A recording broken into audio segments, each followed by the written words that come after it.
This video walks you through the steps involved in configuring the property subtype master data template in the property tags module. Property subtype refers to the second level of classification of the property type based on its construction.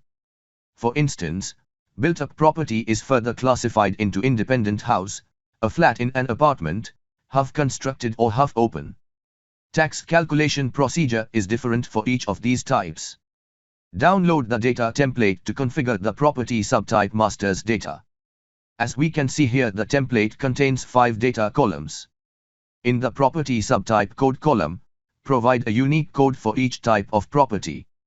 Now, enter the property subtype name in English. Enter the local language name for the property subtype.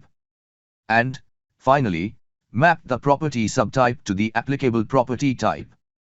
Update the information for each column. Some columns marked with a star are mandatory.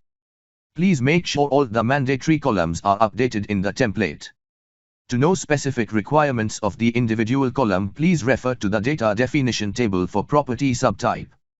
After filling the data into the template, refer to the checklist to ensure the data accuracy and data entry requirements are met.